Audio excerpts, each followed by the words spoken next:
Boa noite. Boa noite. Governo federal anuncia nova equipe econômica. Joaquim Levy é o novo ministro da Fazenda e Nelson Barbosa assume o planejamento. Alexandre Tombini é mantido na presidência do Banco Central. A equipe assume após períodos de transição.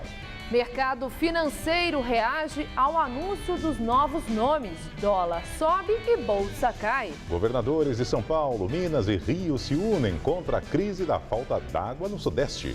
A polêmica do IPTU em São Paulo. Haddad diz que batalha jurídica está encerrada.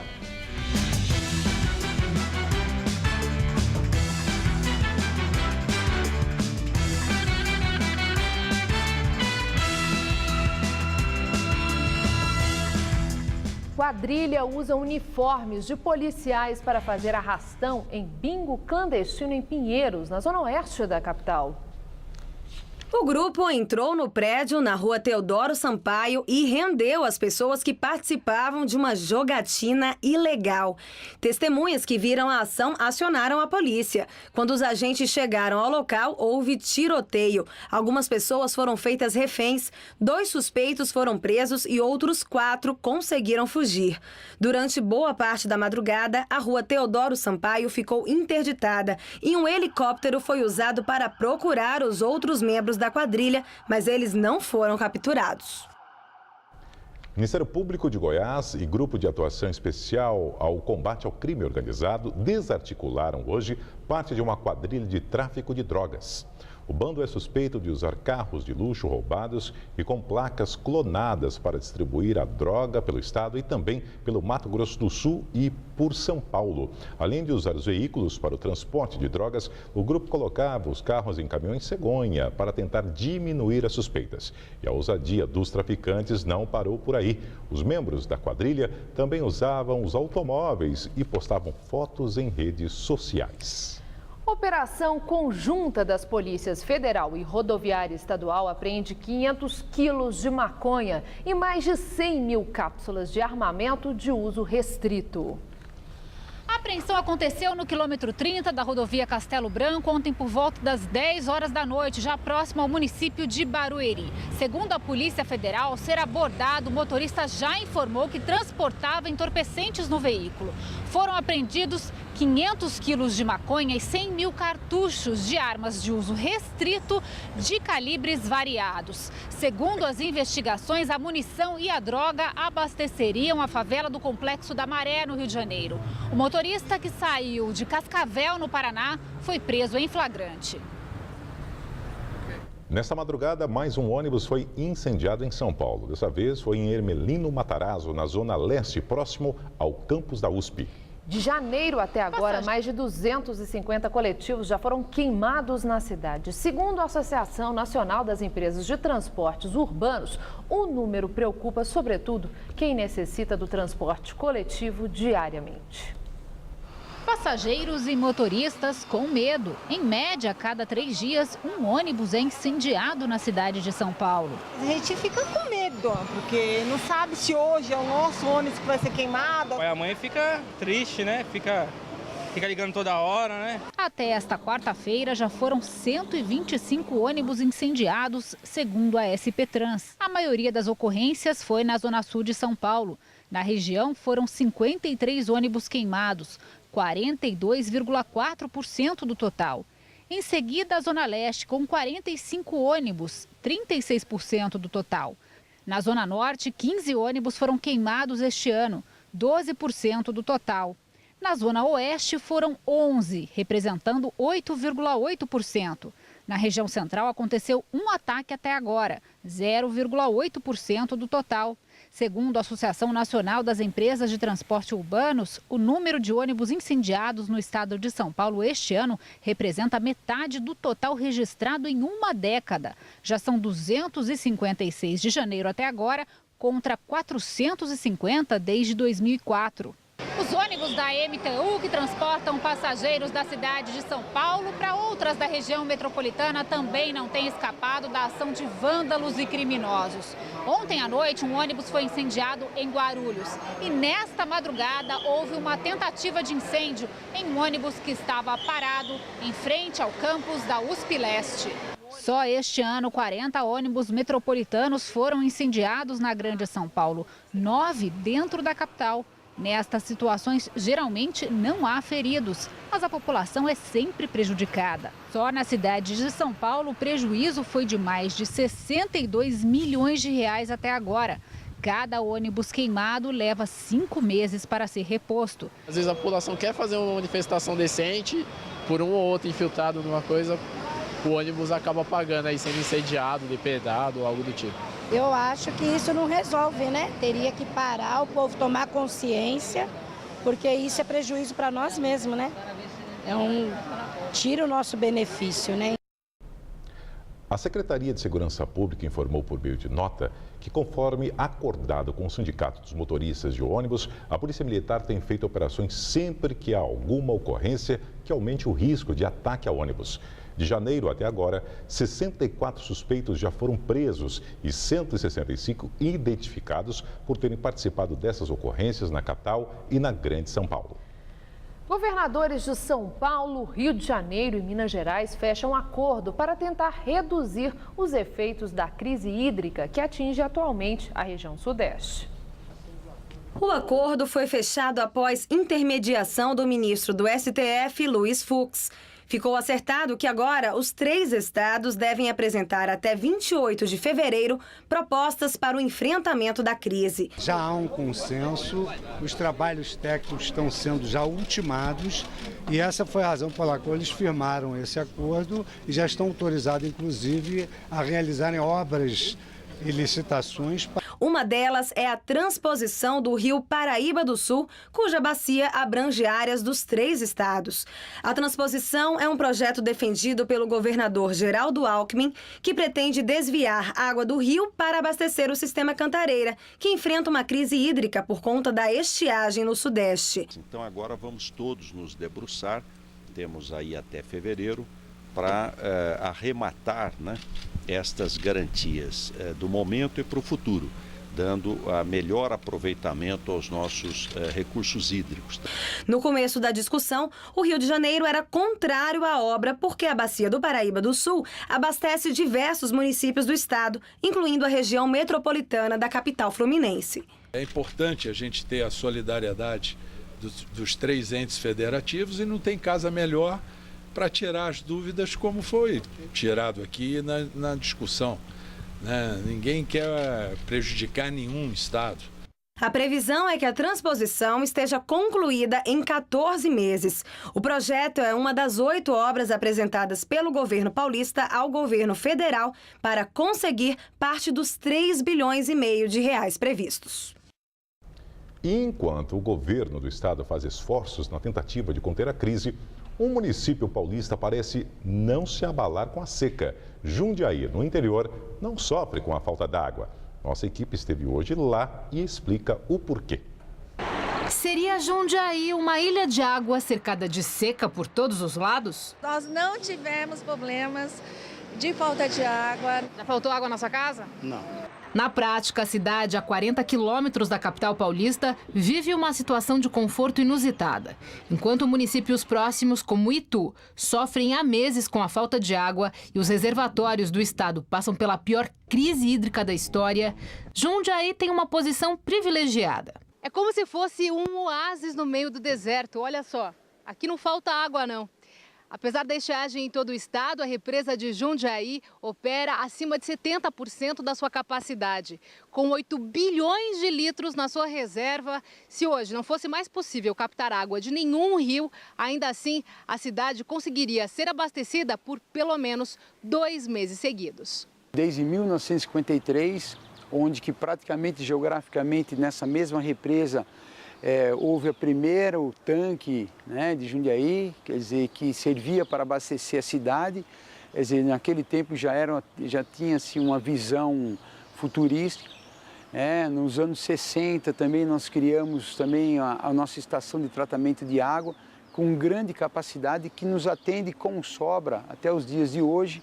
A represa funciona como uma poupança. Guarda a água captada de 2 rios da região, o Atibaia e Jundiaí Mirim. A conta é fácil, 200 litros do rio Jundiaí Mirim, 1.200 litros do Rio Atibaia, são 1.400 litros.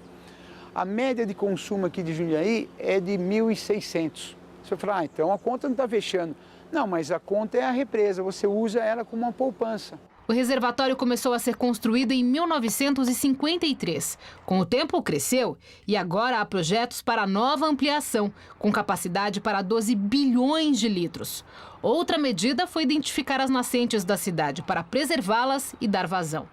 Só que com tanto falatório sobre a seca, a população de Jundiaí, mesmo com água, reduziu o consumo em 15% de janeiro até agora.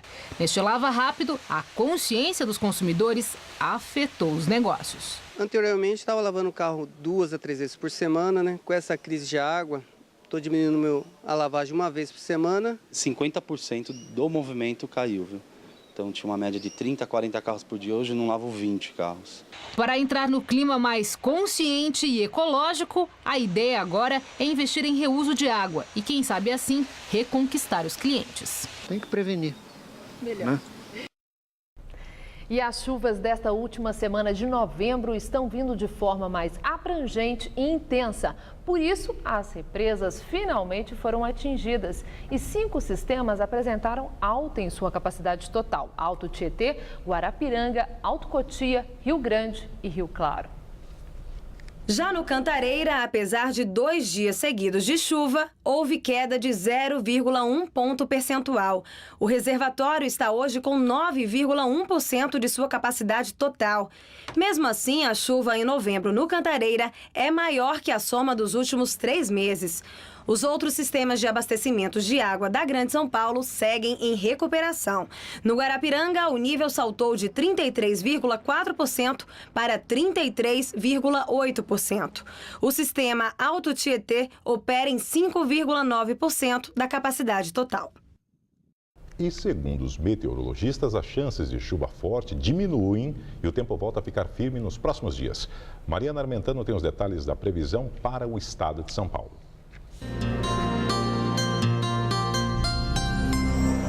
Uma nova frente fria espalha muita nebulosidade por todo o estado de São Paulo, mas aqui na capital não vai chover muito. Nesta sexta-feira, a chuva é esperada mais para o norte e oeste do estado. Por causa do calor, há chances até de pancadas mais fortes. Os termômetros chegam à marca dos 31 graus em Presidente Prudente, 32 em Presidente Bernardes e 33 em Votuporanga. Já nas faixas sul e leste, a chuva não deve passar de uma garoa e as temperaturas ficam mais amenas. Vai ficar em torno dos 26 graus no litoral e dos 25 em São José dos Campos. Para a Grande São Paulo, o dia ainda fica fresquinho amanhã, mas esquenta no final de semana. Nesta sexta-feira, mínima de 19 e máxima à tarde de 25 graus. No sábado, a máxima se mantém, mas não chove. E no domingo, os termômetros chegam à marca dos 29 graus e o tempo abre. Prefeito de São Paulo, Fernando Haddad, afirma que considera terminada a batalha jurídica em relação ao aumento do IPTU. Ontem o Tribunal de Justiça derrubou a decisão que impedia o reajuste. Autores do pedido da liminar, a Fiesp e o PSDB, afirmaram que irão recorrer. Ambos alegam que o aumento é inconstitucional. Com a decisão, fica liberado o aumento do IPTU em até 20% para imóveis residenciais e de até 35% para imóveis comerciais. Segundo o prefeito, a maior parte dos cerca de 800 milhões de reais que o município receberá com o aumento do IPTU será investida na saúde e na educação. A prefeitura prevê imposto mais alto em áreas nobres e escalonado para a periferia. Ficarão isentos mais de 3 milhões de imóveis de baixo padrão com valor venal até R$160 mil e também imóveis de aposentados que ganham até 3 salários mínimos. Por causa da liminar do ano passado, o IPTU foi cobrado neste ano com reajuste inflacionário, que foi de 5,6%. A Prefeitura informou que os contribuintes não terão cobranças adicionais em 2014 e o aumento só irá impactar no imposto de 2015 e que quem pagou a mais neste ano irá receber o dinheiro de volta. Ao todo, serão devolvidos R$169 milhões. E atenção contribuinte, a Receita Federal avisa que quem caiu na malha fina deve corrigir erros ou completar informações até amanhã. Esse procedimento é necessário para o recebimento da restituição do imposto ainda este ano. O pagamento do último lote de 2014 está programado para o dia 15 de dezembro. Pesquisa aponta que mais da metade dos consumidores passou a substituir os itens da compra de supermercado por causa dos preços altos. E de acordo com o levantamento, tem gente pensando em deixar a ceia de Natal mais magra. Maria é dona de casa e responsável por uma família de 6 pessoas. Acostumada a ir mais de 4 vezes por mês ao supermercado, ela confessa que vem fazendo milagres, já que a renda diminuiu após o marido perder o emprego no início do ano. O jeito foi substituir os produtos. Antes eu fazia o estrogonofe com filé mignon, mas pelo preço do quilo do filé mignon está quase R$50. O quilo. Então agora eu estou substituindo por estrogonofe de colchão mole, porque o quilo é bem mais em conta. Já há alguns meses, a carne tem sido a principal vilã para o bolso do consumidor. Aliás, os preços no setor de alimentos como um todo foram os que mais subiram. E para provar que uma simples substituição de produtos diminui a conta, Maria fez 2 compras. Na parte de baixo do carrinho, o que a dona de casa costumava comprar antes do orçamento apertar. Em cima, os produtos já substituídos. Eu olho os grãos, né? Porque não adianta você levar um feijão que está barato e mais a qualidade é péssima, né? Carne, frango, arroz, feijão, açúcar, refrigerante e papel higiênico. No caixa, a antiga rotina chegou aos R$100. Na hora de passar os produtos substituídos, o valor ficou em apenas R$85. Aqui a conta deu R$20 de diferença e a senhora acaba fazendo mais de 4 compras por mês. É uma economia bem considerável, né? Sim, com certeza, porque se você fizer as contas 4 vezes num mês ou mais, você dá para fazer mais uma compra. Para um estudo, 200 pessoas foram ouvidas pelo Sindicato do Comércio Varejista de Gêneros Alimentícios do Estado de São Paulo. Delas, mais de 60% disseram que passaram a mudar os itens da compra no supermercado por causa do preço. A pesquisa aponta ainda que quase metade das pessoas vai embora sem comprar tudo o que queria no mercado. E já pensando no Natal, parece que a ceia deste ano vai ser mais magra. É o que o levantamento constatou. Dos entrevistados, 60% dizem que vão consumir menos nesse Natal, justamente para não pesar no bolso. Espero que não, mas se for necessário, né, vou ter que substituir sim. Definida a nova equipe econômica no segundo mandato da presidente Dilma Rousseff, Joaquim Levy vai para o Ministério da Fazenda. Nelson Barbosa entra no planejamento e Alexandre Tombini continua à frente do Banco Central. Joaquim Levy assume no lugar de Guido Mantega, que entrou na Fazenda em 2006 e foi o ministro que ficou mais tempo à frente da pasta em governos democráticos. Joaquim Levy foi secretário do Tesouro no início do governo Lula, em 2003. Antes, também trabalhou na gestão do presidente Fernando Henrique Cardoso, quando foi secretário adjunto de Política Econômica do Ministério da Fazenda e economista-chefe do Ministério do Planejamento. Na coletiva, Levy prometeu cortar gastos e disse que a meta fiscal é prioridade. Alcançar essas metas é fundamental para o aumento da confiança na economia brasileira e criará a base para a retomada do crescimento econômico e a consolidação dos avanços sociais, econômicos e institucionais realizados nos últimos 20 anos. No planejamento, sai a ministra Miriam Belchior e em seu lugar assume Nelson Barbosa, ex-secretário executivo da Fazenda.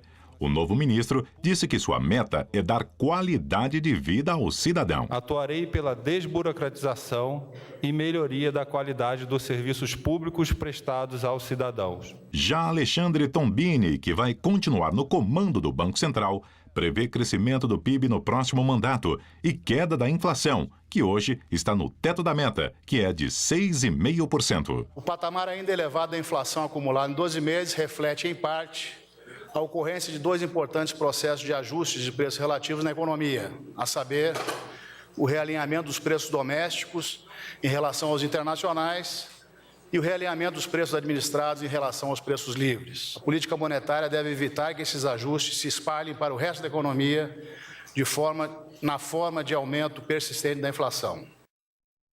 A equipe anunciada hoje, no entanto, não assume imediatamente. De acordo com a nota divulgada pelo Planalto, os atuais ministros da Fazenda, Guido Mantega, e do Planejamento, Miriam Belchior, permanecerão em seus postos durante um período de transição.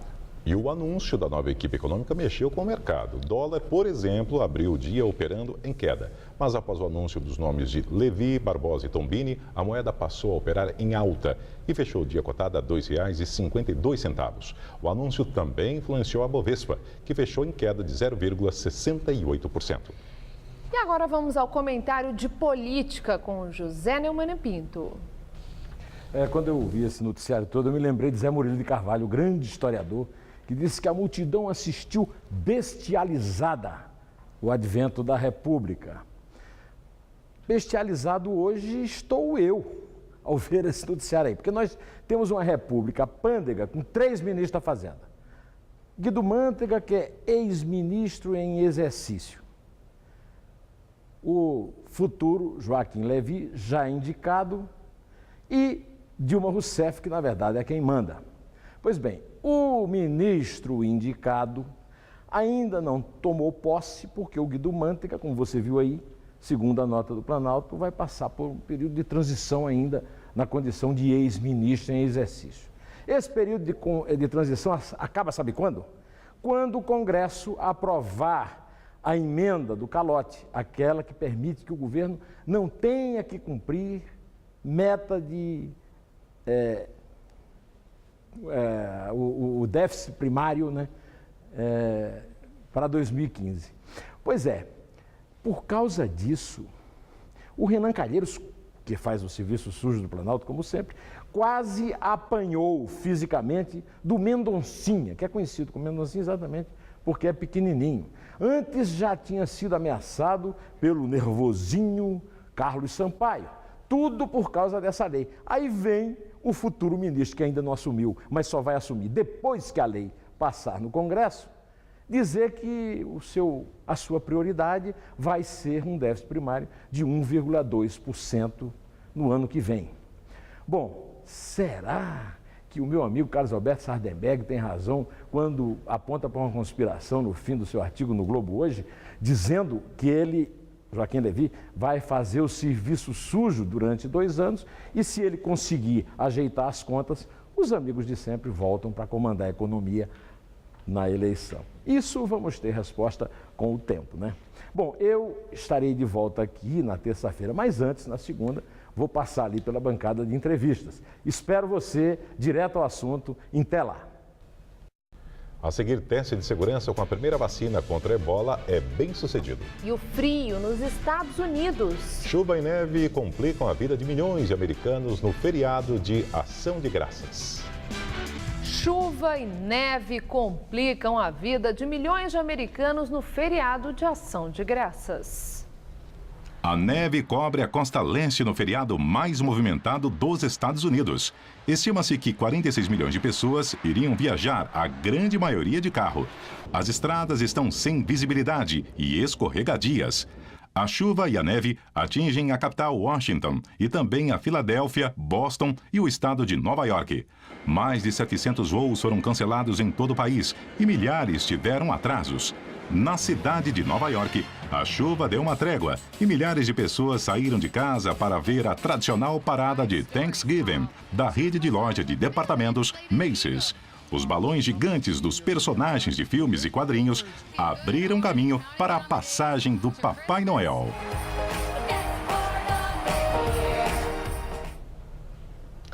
Ataque suicida no Afeganistão atinge carro da embaixada britânica e deixa pelo menos 5 mortos. O atentado em Cabul, a capital do Afeganistão, foi cometido por um homem que dirigia uma moto.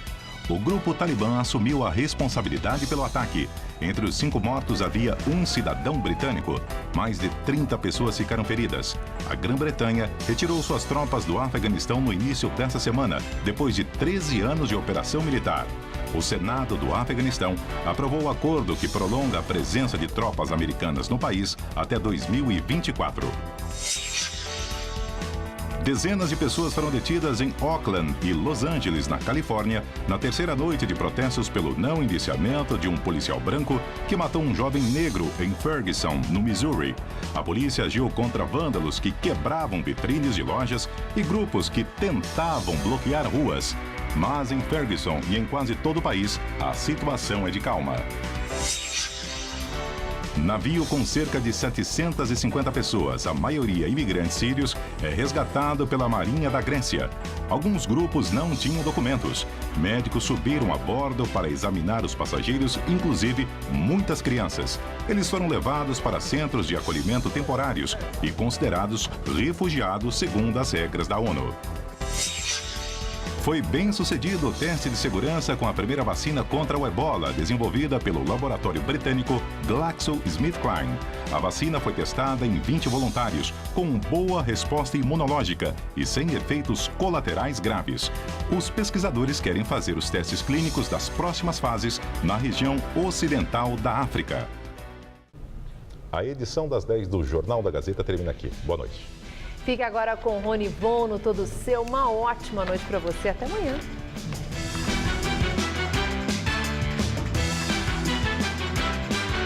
Logo mais 11h30 da noite, viaje até a Patagônia com o Hoje Tem. Assista agora Todo Seu e logo após, Hoje Tem.